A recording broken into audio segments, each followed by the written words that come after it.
Hello, and welcome to Khyber Shards, a 5th edition actual play show set in the Eberron campaign world. It's Friday, so we have a Khyber Shards Answers, and today I am on my own. I do have one question from a viewer that we'll handle at the end of this episode, but for this episode, I wanted to talk a little bit about the Stormlords and the political favor minigame that our heroes are currently involved in. Political intrigue and political favors are a really popular thing in fantasy stories. Obviously with the popularity of Game of Thrones, we see that a lot, but even in many other fantasy stories. And it's a popular thing in RPGs. A lot of times I find intrigue and political favor systems get just needlessly complicated. A lot of favor systems from third edition had these really big tables full of ways that you could earn a certain number of favor points, kind of like what you'd find in an MMO, and then what you could spend those favor points on, or what new things would unlock at each favor level.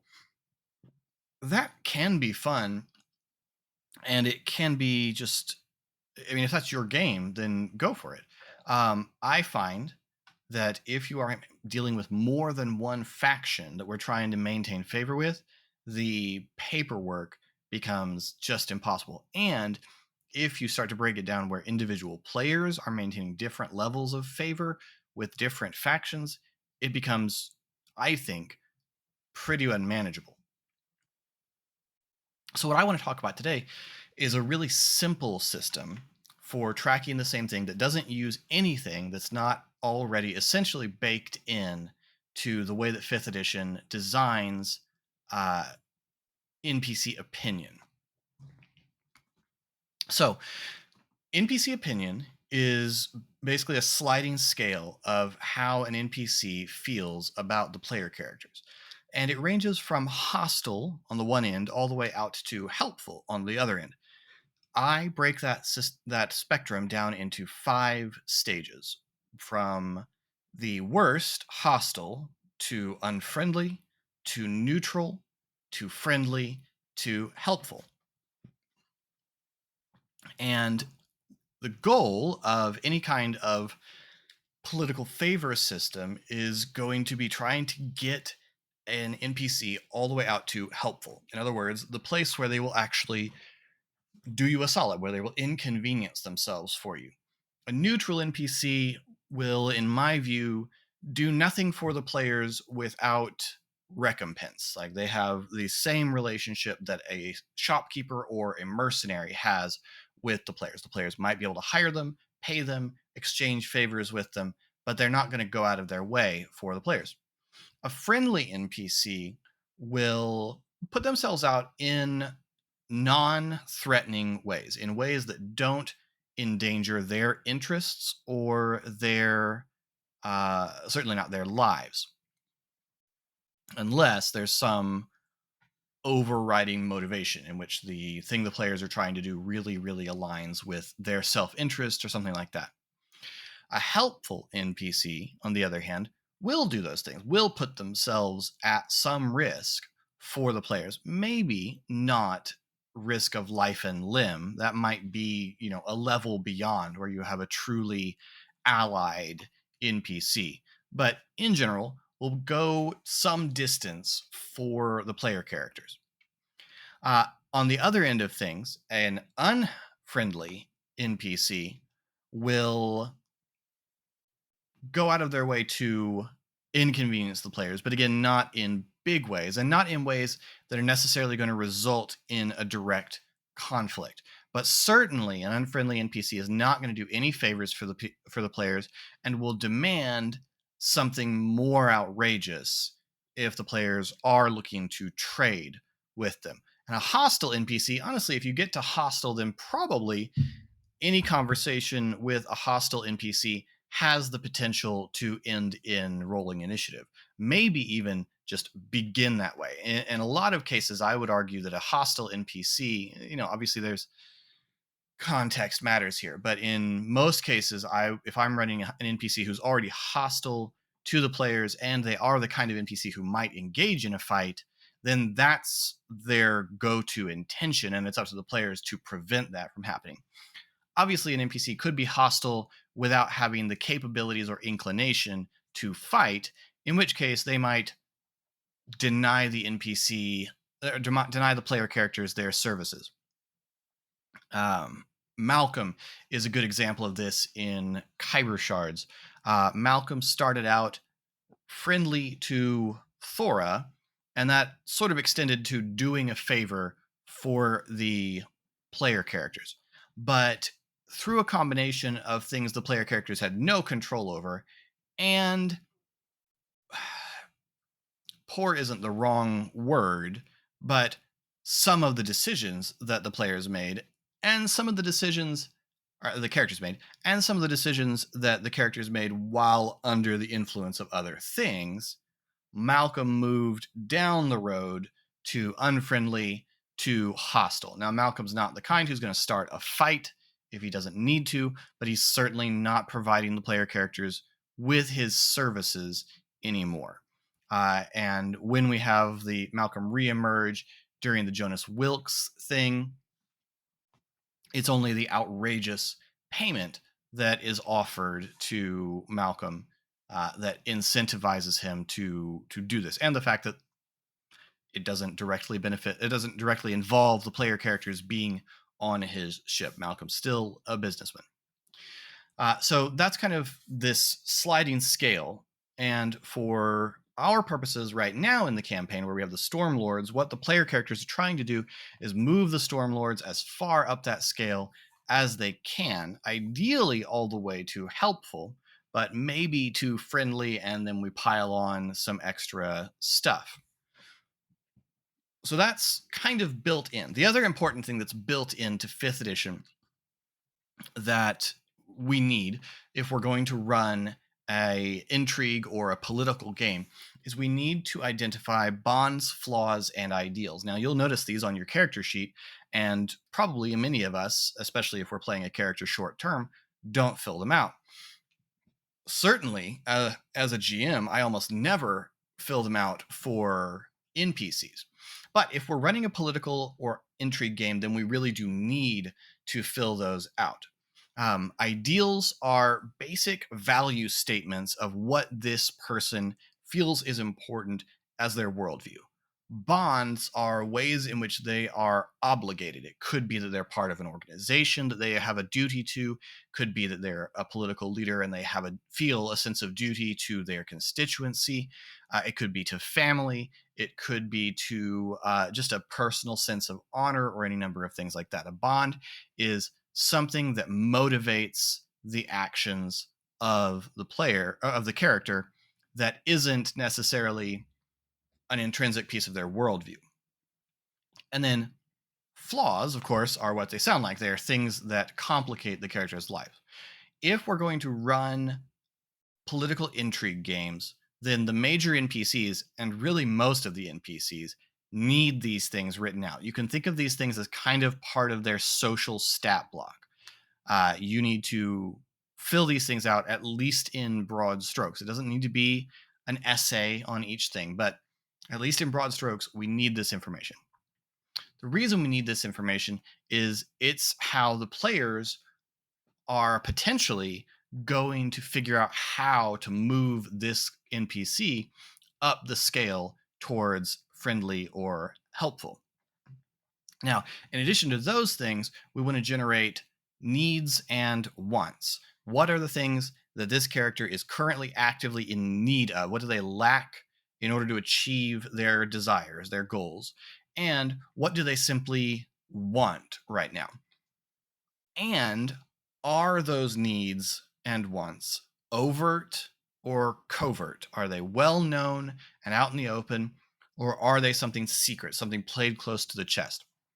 You might create, depending on the kind of character you're making, a list of overt wants and needs that could even be false. If you've got a really deceptive spy character like Varys from Game of Thrones, then maybe the needs and wants that are available in the open are entirely false. Maybe The apparent bonds, flaws, and ideals could even be false in a character like that. If that's true, then you need to create a different list, one that's the false, overt beliefs and wants and needs, and one that's the true one that's covert, because you need the players to be able to potentially find these things out, figure out that these things are hidden. So we need all of that stuff, and that's sort of our social stat block. Now, the players are going to use a combination of skill checks and role playing and going on adventures and missions to try and move the character up those steps. The main way of moving a character up a step is through skill checks like a diplomacy roll, but you shouldn't boil it down to just a series of a bunch of diplomacy rolls. And the way that the DCs work should be a little bit different here. It isn't that moving a player character from an NPC from hostile to unfriendly is easier than from friendly to helpful. The easiest move is from neutral to friendly or unfriendly, because that's something that can happen in just a first impression. The harder DC is out towards that edge. And so the farther out towards that edge we're trying to go, the higher the DC. So if we're trying to bring someone from hostile down to merely unfriendly, that should be harder than moving them from unfriendly to neutral. And if we're trying to take someone from friendly to helpful, someone from, yes, we're friendly acquaintances, all the way out to, I will do you a real solid at cost to myself, that should also be substantially bigger. So the DCs for moving the bar are higher depending on how far out towards the edges that we are. So if we were trying to move Malcolm, he's at hostile, so the DC would be very high. If they could get him down to unfriendly, it would be relatively easy to move him over into neutral territory. So that middle zone is comparatively easy. I know that the DC potentially going down for a higher step seems counterintuitive, but I think it makes a lot more sense when we think through it.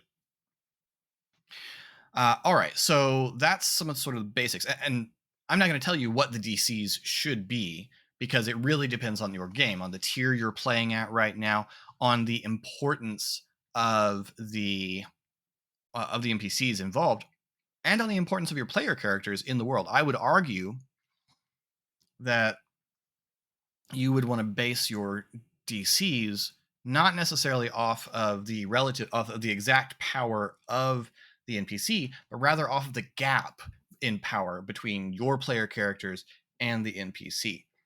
A regular old farmer asking a king for a favor is harder than one of the king's lords. So higher DCs and maybe bigger increments between the steps for a bigger power gap. But doesn't that potentially mean that it becomes impossible for the players to achieve something heroic like moving that gap, like being the uh, the simple country farmer who gets the ear of the king because of their heroism? That's where this becomes more than just a series of social checks. So, for my purposes, the basic structure of getting a political favor works like this. Step one usually is going to be first impressions. It's going to be that first encounter between the PCs and the NPC. This is an opportunity for the PCs to score some points and maybe move our sliding scale a little bit towards friendly or towards neutral or wherever, depending on where we started. But perhaps most importantly, our first impression is an opportunity to discover the bonds, flaws, and ideals of the NPC. And this is the key use of insight, not as a lie detector. Insight is supposed to give us an idea of what a NPC is like on the inside. And so this is how you learn the bonds, flaws, and ideals. And if you are a DM and you have been stuck with a character rolling insight on NPCs all the time and never being quite sure what to say because you want to reward the effort of the role, giving them information about their bonds, flaws, and ideals that might be read in conversation with them would be a way to do this. Ideals and flaws are probably the easiest things to discover through conversation, but bonds might be as well. And again, it's important if you're going to do this that you play those bonds, flaws, and ideals as part of the way that you portray the NPC in these conversations. So use those to inform your role playing. And then an insight check can be used to discover those things. And that can then be useful information for future checks with persuasion or intimidation or deception or any of the other skills that we want to use. Knowing bonds, flaws, and ideals will let a clever player word their role play better, even if you don't require, and I'm not suggesting that you should require your player to necessarily give you word for word everything their character says. This can be really, really tricky, especially for players who aren't particularly skilled at improv but want to play a charismatic character.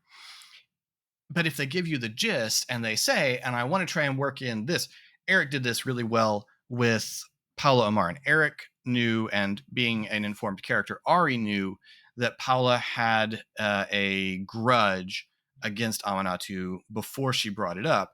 And so he worded his conversation to bring up vengeance and holding on to a grievance. And then to make sure I saw that he had done that, he asked if he could have advantage because he had done that. And I did.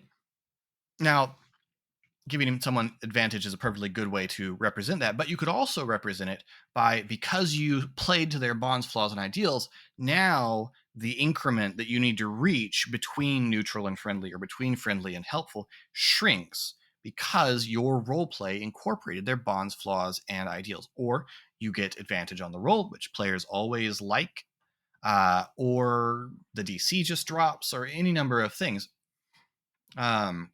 Depending on how you want to do it. Then the players have the opportunity through the first impression to learn about the overt wants and needs, usually because the NPC can tell them their overt wants and needs. Now, the second phase of this, which might possibly be a first phase, depending on how your players tend to play, would be investigation.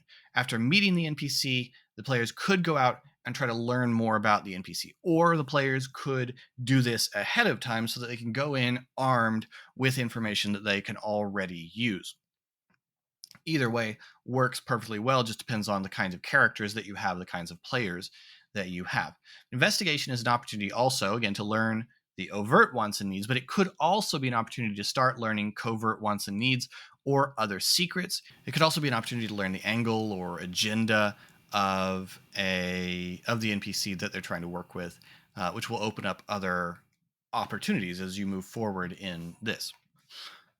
The next big phase is the actual doing of favors. You've learned what the NPC wants or needs, and now you can start using that information either to do things that benefit the NPC that you want to get on your side, or potentially to do things that will undermine the wants and needs of the NPC. And this is where adventures and missions and that kind of thing are going to come in. And depending on what system you're using, that's going to look entirely different.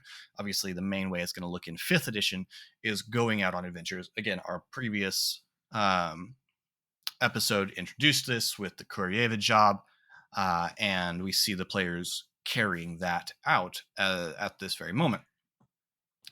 During that phase is an opportunity for you as a GM to introduce new things.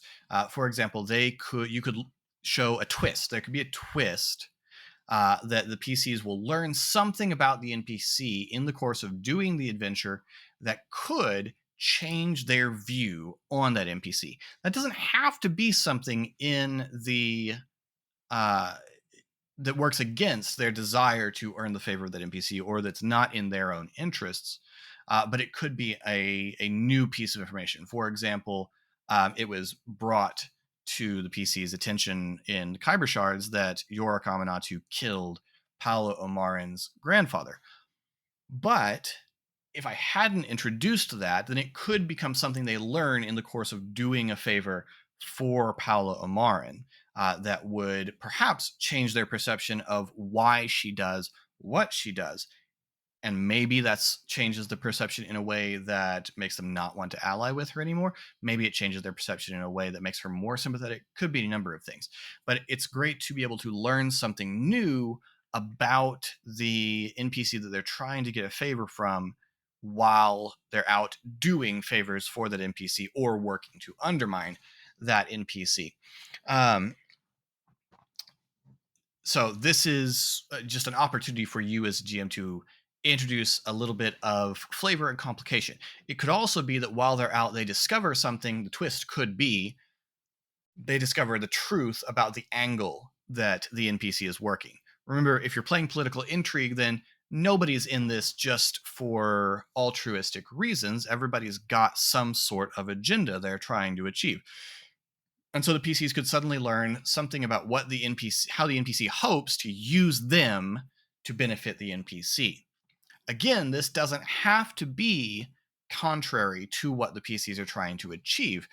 Probably, if you've got player characters working in a political intrigue system, they probably already know that most of the characters that they're going to be dealing with are at least to some degree cynical and self-interested. So it doesn't have to be contrary. Not everything has to be a BioWare style impossible choice. Additionally, don't use some sort of twist with every character. Otherwise, it becomes predictable and it stops being a twist. You just become M. Night Shyamalan, and everyone who sits down at your movie is waiting for the improbable twist to spring at them at the end, and it becomes harder and harder to get that moment from your player characters. Anyway, that's a really, really basic outline of how I design political intrigue that doesn't involve a huge table or anything like that. You've got basically 5 steps. And if you want things to go longer, you could break those 5 steps down into more granular increments. So, I've got hostile, unfriendly, neutral, friendly, helpful. You could introduce a step between each of those steps that would add to the system and allow for a longer game. So if your entire game is about winning favors, then you probably want more steps. At a certain point, you don't even need to name the steps. You could say that we have these 5 categories of hostile, unfriendly, neutral, friendly, and helpful. And within each, there's, a series of numerical steps, and you are moving gradually up those steps. I favor simpler. That's my preference. If you like the complicatedness, or you're building your whole campaign around this instead of just a single arc, then, especially if you've only got one group they're trying to win favor with, then it makes more sense to get a little bit more granular. And in that case, I would strongly recommend looking at some of the books from the Eberron publications from 3rd edition, especially 5 Nations and City of Stormreach, both of which have several factions with large charts that detail what favor players can expect at each level. And that might be a good starting point if you're trying to build a campaign-long favor-based system. So anyway, I hope that's helpful. If you've ever played a political intrigue game and I'd love to hear about your experience in the comments below. If you think that there's something missing here that you would want to add, then again, let me know down in the comments. Meanwhile, last thing very quickly is we had one question. It is a question for an NPC. And I did say that I would take Jeffrey questions. So here it is from Mia. Jeffrey, the Kuryeva plant. Are you still there? What do you think about this new concept of a name? Did you enjoy sentience? Did you ever tell your friends about it? Boy, some of this I can't answer because I know Shade is perhaps looking to investigate whether Jeffrey's still there. So we're going to skip over that one because, as far as I know, that might be interesting in game. But we'll suppose that Mia is capable of casting Speak with Plants and proceed. What did you think about the concept of a name? Did you enjoy sentience? Did you tell your friends about it? Well, I guess I get it. The name stuff, especially if you're moving around all the time, but we're just kind of always in the same place. So it seems a little unnecessary. And all our routes are kind of tangled. So we really just kind of know each other. Um, did I enjoy sentience? It's a really hard one to answer because it kind of supposes that I don't have it anymore. And if I lack sentience, how could I answer whether I enjoyed sentience? And as to telling my friends about it, I didn't really have the opportunity. I didn't know that the sentience was going to be taken away from me suddenly, heart wrenchingly, just as all of my hopes for the future were starting to build. And so, no, I didn't have the opportunity to tell my friends about it. There you go, Mia. Anyway, hope you all enjoyed this. If you'd like to talk with us about Khyber Shards, you can do so at our Discord and link below or down in the comments. You can also find us on all social media links down there, where we are on Twitter and Threads and various other social medias. Um, New episodes of Khyber Shards every Monday, new Khyber Shards answers every Friday. And until next time, thanks for rolling with us.